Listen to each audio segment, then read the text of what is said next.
The listening part of the occupational English test has 3 parts, and in each part, you will hear a number of different extracts. At the beginning of the test, you will hear a beep sound. You have time to read the questions before you hear the extracts. You will hear each extract only once.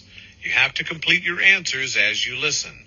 At the end of each test, you will be given 2 minutes to check your answers. Part A. In this part of the test, you will hear 2 different extracts. In each extract, a healthcare professional is talking to his patient.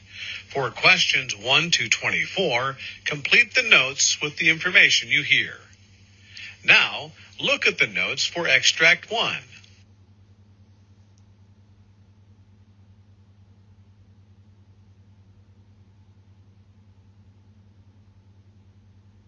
Extract 1, questions 1 to 12.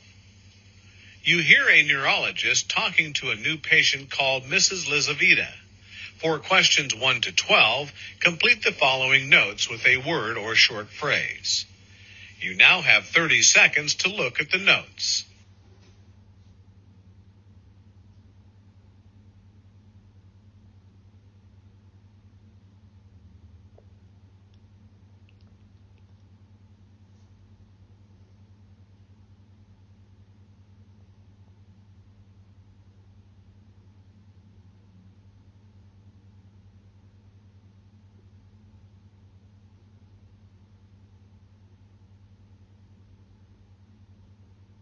Good morning, doctor. Good morning, Mrs. Lizaveta. Could you tell me what the problem is? I have a mild gait impairment and cognitive slowing, doctor. What's your age? 71, doctor. I think I walk in a funny manner. Actually, my husband has noticed this over the past 3 months and says I have broadened my base and have developed stoop posture. My balance has also started declining. I have to use walls or furniture to stabilize myself. However, I'm not using any kind of assistive device. So what about your bowel and bladder movements? I do not have any issues, doctor. No frequency, issues, or urgency. Do you have any headaches? No, doctor. Have you experienced any change or decrease in your memory or thinking? It is not as smart as it used to be earlier. However, I am able to pay the bills. My thinking has slowed down. I often get stuck with the words when I speak. Have you ever had any trouble with syncope or vertigo?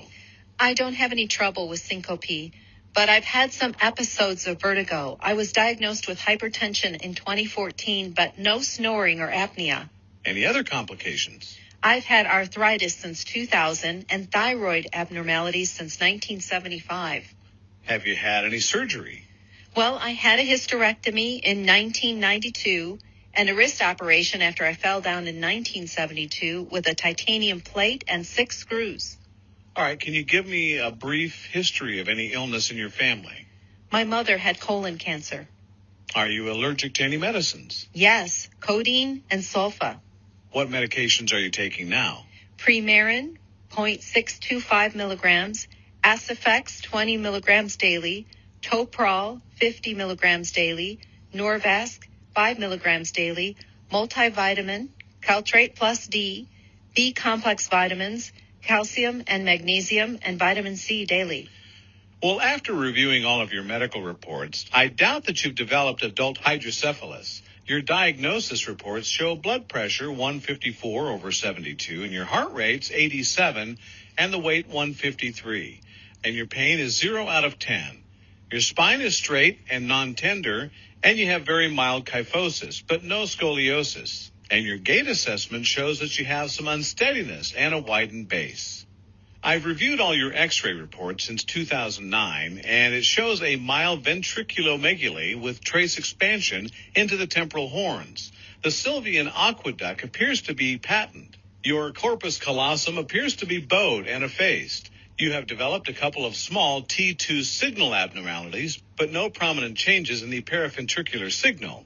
I should have your cerebral spinal fluid leakage tested through lumbar punch method. With this test, I can assess your response to shunt surgery. There is a mild risk of meningitis of 2 to 3%.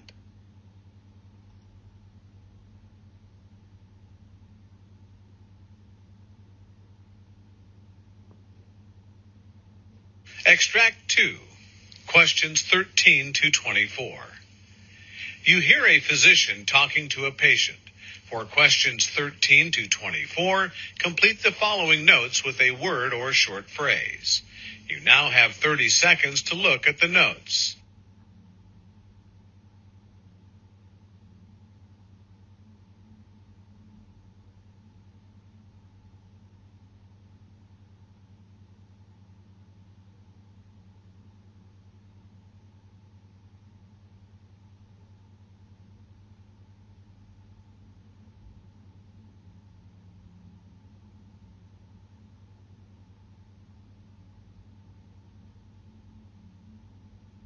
Hello, doctor. Hello, Jamila. Can you brief me about your health issue? Yes, doctor. Actually, I approached a physician about my abdominal pain 8 months back.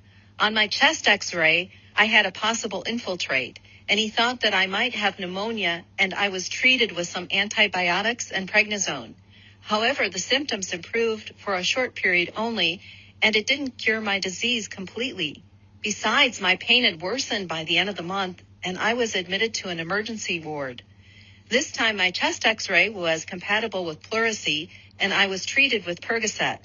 However, I was given another prescription for Ultram since I had nausea and was vomiting with Percocet. Eventually, I was referred to another doctor and was diagnosed with splenomegaly. A repeat ultrasound showed an enlarged spleen of 19 centimeters. My positron emission tomography scanning showed diffuse hypermetabolic lymph nodes of 1 to 2 centimeters diameter and an enlarged hypometabolic spleen. Finally, I had my lymph node biopsy on the right side of my neck last month, and mantle cell lymphoma was detected. 2 weeks ago, I had a bone marrow biopsy that showed involvement of bone marrow with lymphoma and also circulating lymphoma cells on peripheral smear. And your age? 45, doctor. Okay. What medications are you taking? Estradiol, Prometrium, 200 milligrams, Ultram whenever I get pain, baby aspirin, Lunestra for sleeping, and iron supplements. Are you allergic to any medicine? No, doctor. Tell me about your previous medical history. Yes, doctor. I got my tubal ligation in 2001, and a cyst from the left side of my neck was surgically removed in 2005. I had tonsillectomy, and I get occasional migraines. Do you smoke or drink? No, doctor.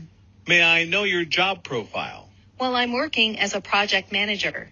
Tell me, is there any family history of diseases? My father had emphysema and colon cancer when he was 68, and my mother has hypertension and arrhythmia. Well, your heat diagnosis shows the oropharynx is benign.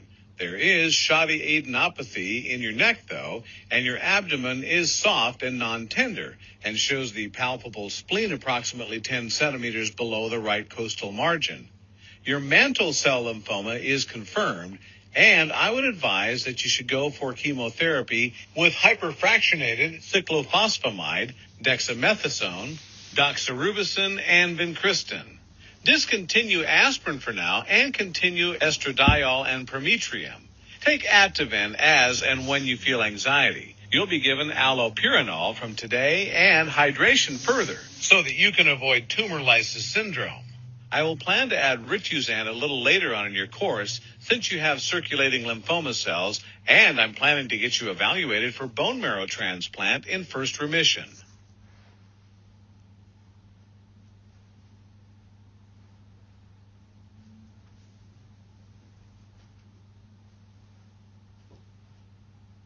That is the end of Part A.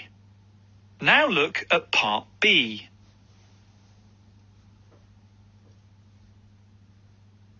Part B. In this part of the test, you'll hear 6 different extracts. In each extract, you'll hear people talking in a different healthcare setting. For questions 25 to 30, choose the answer A, B, or C, which fits best according to what you hear. You'll have time to read each question before you listen. Complete your answers as you listen. Now look at question 25. You hear a dietitian talking to a patient. Now read the question.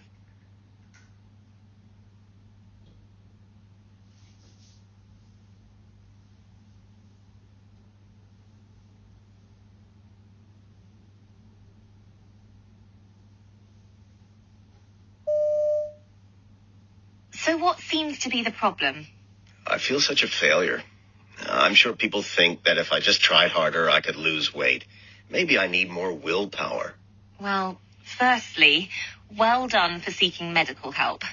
Actually, being overweight or obese is a medical problem because being overweight changes how your body works. Oh, thanks, but I do feel that it's my fault for being this way. Well, I hear what you say, but please understand that these days we consider that obesity is a disease, like high blood pressure or asthma. You see, the body's signals to the brain stop working correctly when you're overweight. And with time, you feel less full, even if you eat the same amount. And when you cut calories, your body tries to use less energy to keep your weight the same.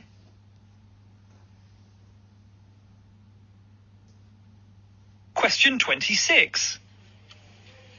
You hear members of a hospital committee discussing problems in the X-ray department. Now read the question.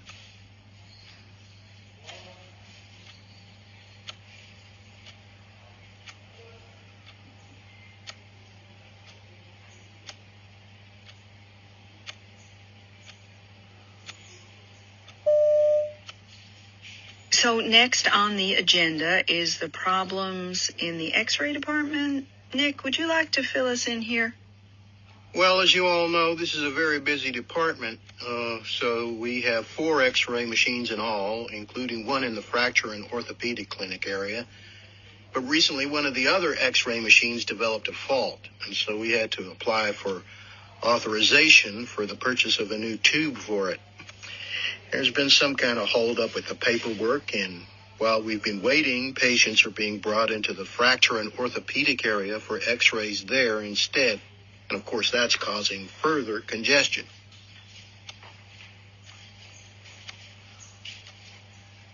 Question 27. You hear a senior nurse giving feedback to a trainee after a training exercise. Now read the question.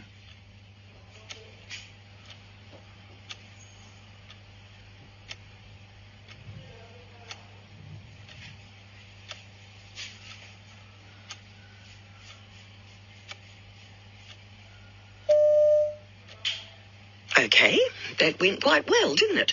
But it took you a while to work out where the CPR board was kept. Yeah. So what does that tell you about this scenario? We need to check where things are before doing anything else. Exactly. And of course, it takes a second or two to put the head of the bed down, because you've got to have that part of the bed flat before you slip the board in. I wish there was a quicker way. So do I put the CPR board under, or would I normally hand it over to somebody else? It makes no difference as long as it's done.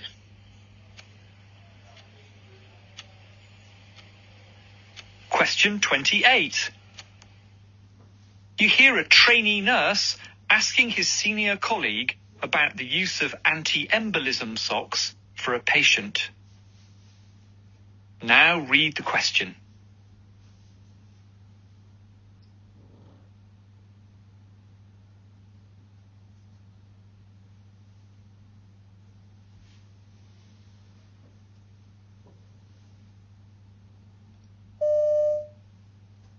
I noticed that Mrs. Jones isn't wearing the usual anti-embolism socks, but I didn't want to ask her why not, because she was asleep. Is it because her legs are swollen?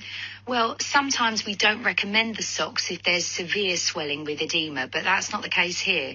Mrs. Jones was actually given them initially on admission last night, but she told us this morning that her lower legs were feeling numb. She described it as having no feeling. Until we've checked out the reason for that, for example, it could be an underlying condition which could damage her arterial circulation. We're reducing the risk of thrombosis by pharmacological means. Oh, I see.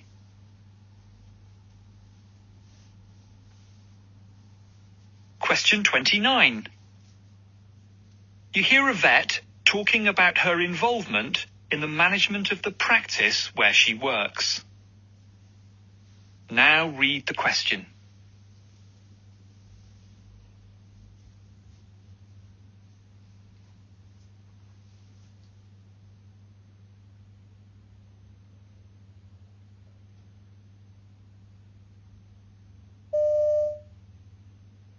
At first, when I took over the financial running of the practice, I felt rather thrown in at the deep end.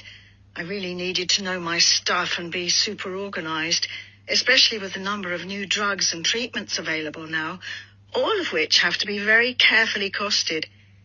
It keeps me super busy, but monitoring stocks and so on helps give me confidence and allows me to see how everything fits into the overall picture of working as a vet.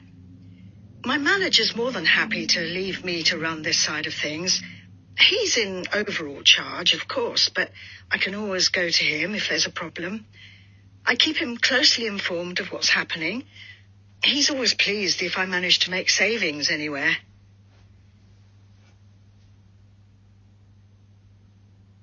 Question 30. You hear a physiotherapist giving a presentation about a study she's been involved in. Now read the question.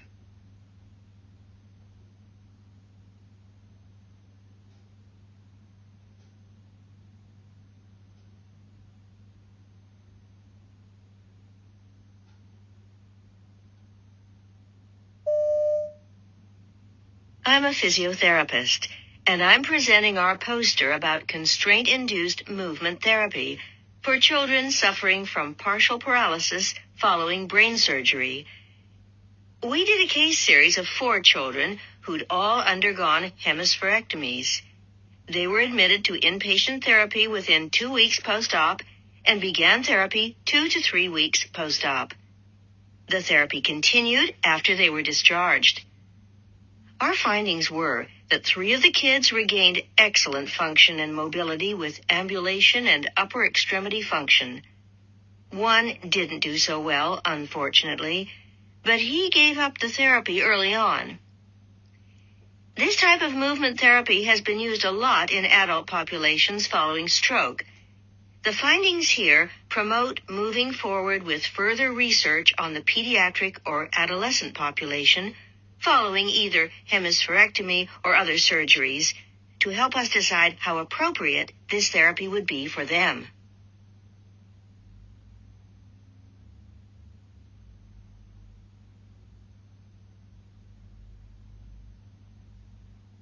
That is the end of Part B. Now look at Part C.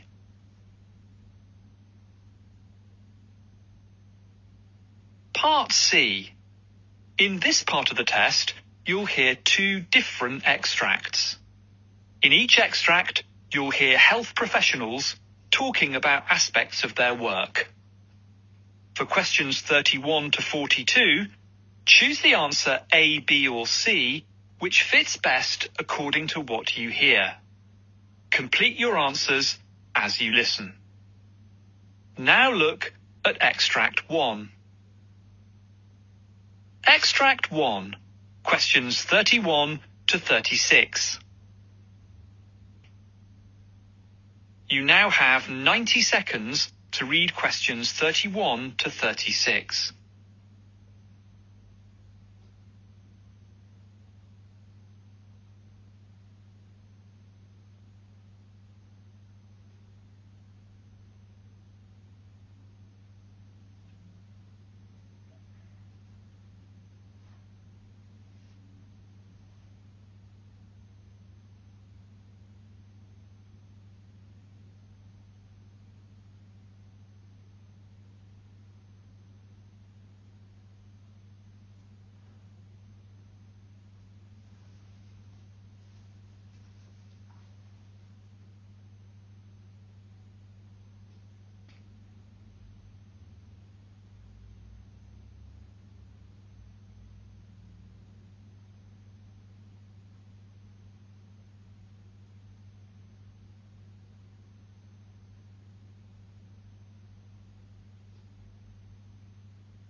Hello and welcome to Health Research Roundup.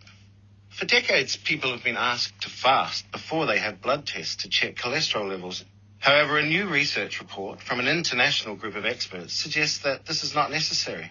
To discuss this research, my guest today is Christine Eriksson from Copenhagen University Hospital, who was a lead author of the study. Christine, welcome. Thank you very much. So why did we ever ask people to fast for blood lipids, for your blood fats? Well, if you ask me, I don't really know, except for that's what we've been doing for so many years. I really tried to read the literature and find some very scientific evidence supporting that it is superior to just taking a random non-fasting blood sample as we do now. And I had problems finding the evidence.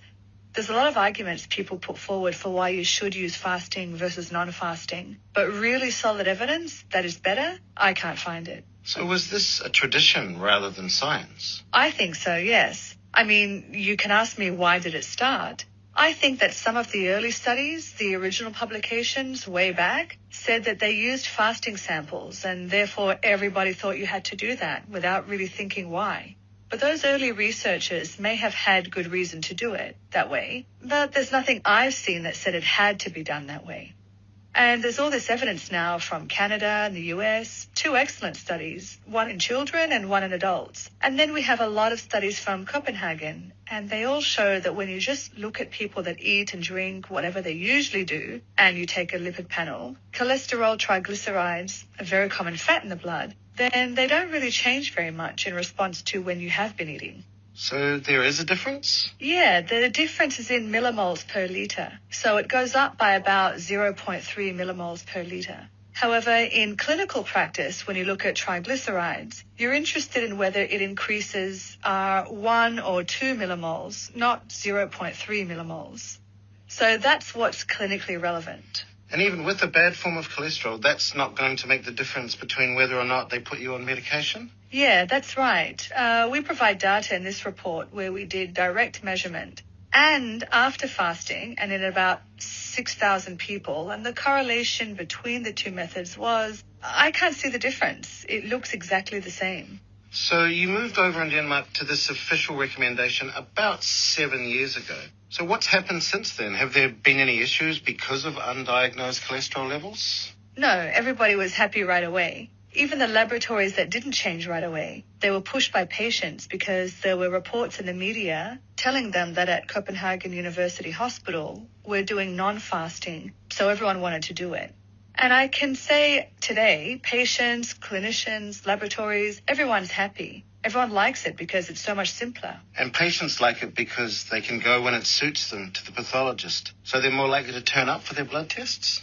Yes, of course. I don't have fantastic good numbers for you, but certainly you hear from so many colleagues that people don't go to have their lipid test because it's so complicated to fast. And then they have to go to work, to have an important meeting, and they can't do this in the morning.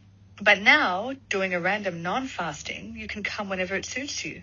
And very briefly, is there any circumstance where you should have a fasting blood fat level done? Well, this recommendation, it's 21 world experts, many from Europe, the US, and one from Australia also. And of course, when you have so many experts, there's always someone that thinks there's certain situations. We list a few where you can do. For example, for patients with diabetes, the fasting requirements might be an important safety issue because of problems with hypoglycemia.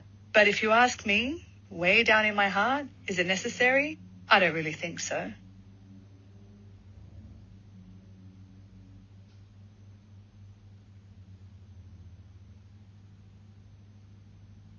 Now turn over and look at Extract 2. Extract 2, questions 37 to 42. You hear a presentation in which a researcher called Dr. Milan Petricevic is talking about the relationship between new technology and medicine in the future. You now have 90 seconds to read questions 37 to 42.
Hi, I'm Dr. Milan Petricevic, and today I'd like to talk about the future of medicine, particularly in relation to the current technological revolution. To many of us, it seems inevitable that medical robots, automation, and artificial intelligence will replace many jobs in healthcare.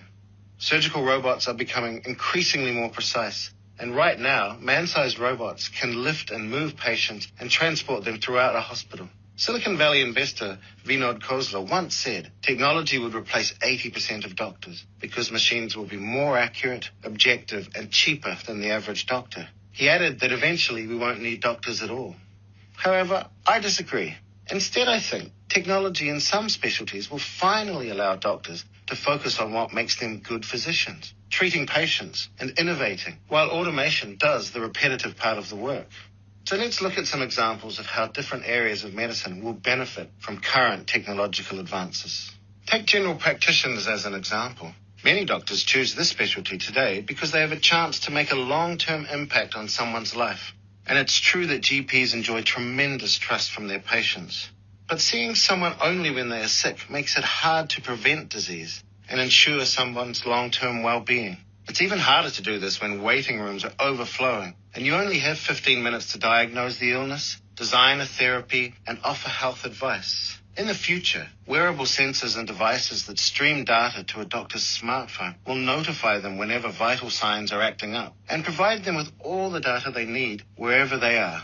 These devices will also ensure doctors only treat patients who really need professional care, making it possible to offer simple treatment advice remotely.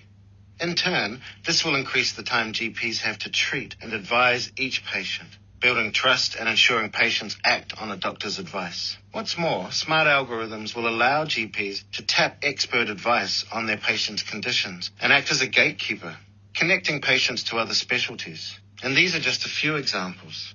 So what about radiology? Well, already IBM's Medical Sieve shows how artificial intelligence algorithms can scan hundreds of radiology images in seconds, doing the repetitive job of finding malignant or out-of-place phenomenon that currently radiologists have to do daily.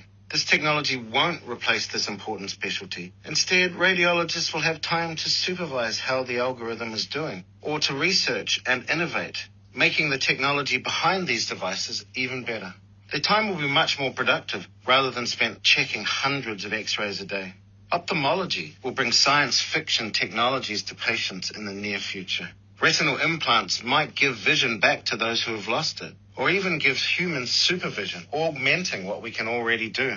In sports medicine and rehabilitation, the first forms of activity records from tech like Fitbits all focused on people who exercised regularly, but only provided basic insight into how they were performing. Now, a new generation of devices tailored to professional athletes is hitting the market, with apps providing detailed insights into movement patterns and force output in any movement. Sports medicine physicians will have concrete data to measure how athletes are improving. By the time these reach the mainstream public, sophisticated algorithms will be ready to analyze data from these devices and provide personalized suggestions to improve performance and to speed up recovery.